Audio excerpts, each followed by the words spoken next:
I am in trouble. Do you see that color change? This obviously is my fault. I didn't put the peel everywhere all over my body.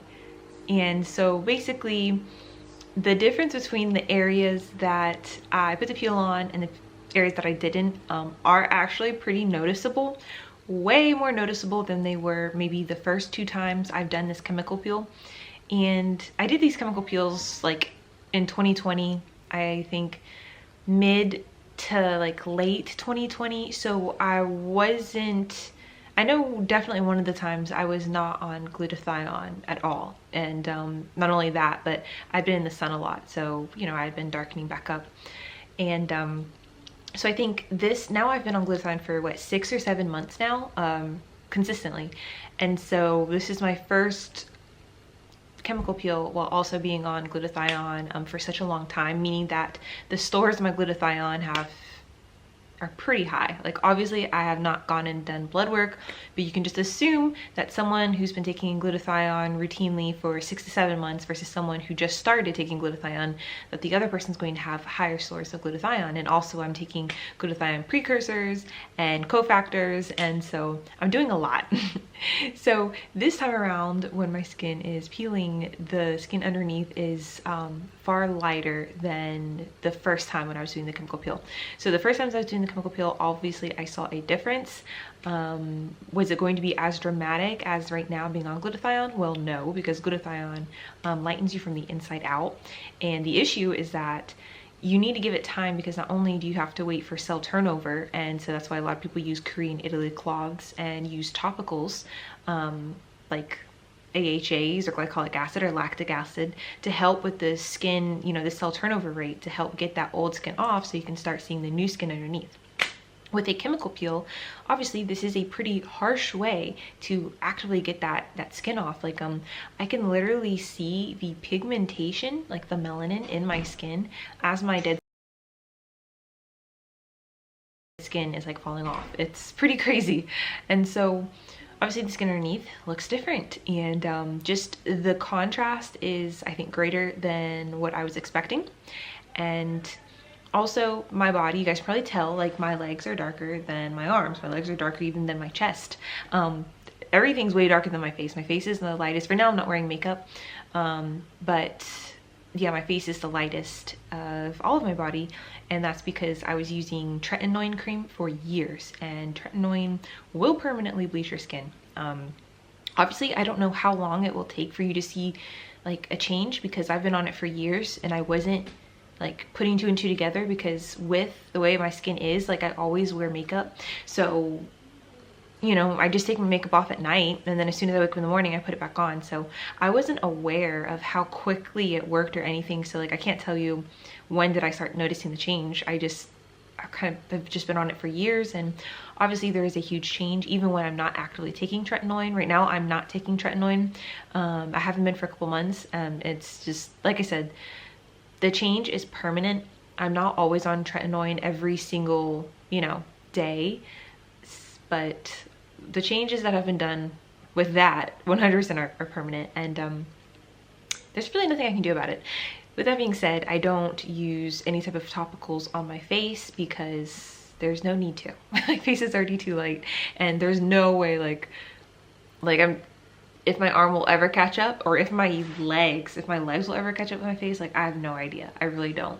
But obviously I don't want my face to start, you know, I don't want the gap to widen between the color of my body and my face. So that's why I don't put topicals on my face. But obviously I'm still taking internal stuff. So I don't know. I mean, after a while, like your skin doesn't continue to lighten and lighten and lighten. It definitely gets to a stopping point. Like you don't just become translucent, thankfully. So I'm pretty sure this is the stopping point for my skin and what is what's possible. Also, I would say if you're kind of curious about what other parts of your body, like how light they can get on their own, so that's without help, I would definitely look to like your bikini line, or look to, you know, even your butt, the color of your butt, or look to the color of like your boobs. And like usually those areas are always, you know, away from the sun, unless you're like going to the beach a lot, and if you're in bikinis, and then you probably will well, even then, you know, I definitely see people with like the tan lines where you can see where the bikini protects their skin and then the rest darkens. But look to those areas. It's probably going to be the lightest areas on your body, and that'll give you an idea of how much your body can lighten naturally. So that's just with you staying out of the sun. Obviously, you do have the ability to get even lighter, like if you're using, you know, topicals or glutathione, but it's just a little fun little thing I like to do. So like my chest is so light, yeah, that's not really putting anything on it either. That's with most of the glutathione, and then it's always covered up away from the sun. Where was I going with this? Oh yeah, so the first 2 times I did a chemical peel, it really wasn't that big a deal. I did not put it on my chest, I did not put it on my face, I didn't put it on my neck, because I didn't need to lighten those places. Like those places are always light, and it's just how it is. So I would put it on my arms, my legs, my stomach. I didn't even actually do my back last time. So this time I actually did my back, my upper and my lower back as much as I could reach, and I did a little bit of like even like my butt and even like down to like my pelvis. I did a whole lot more, but I still did not do my chest or my neck. And so with these pictures, this is not in, I know like right now we're in front of the window, so like the natural lighting will kind of make me look lighter than I actually am in real life.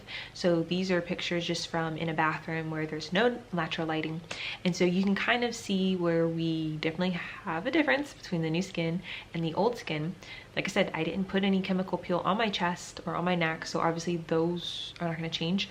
So I turned around and I got a picture of my back, and I was like, oh crap. So my back is really lightening, and I didn't think it was going to be an issue, because I've already done this 2 other times and it wasn't an issue with those areas that I didn't do. But now all of a sudden, there kind of is. So I'm over here just like fingers crossed, hoping that I have 8 more days of this peeling. I'm hoping by that time that wherever my skin stops peeling, because every day I'm still actively like more and more is coming off. So I'm hoping wherever it ends that there isn't like a really harsh line from the old skin and the new skin, and that it'll kind of ombre itself out a bit. That's what I'm really hoping, because right now you can definitely notice it. We will see. It's just like a waiting game. So a little over a week.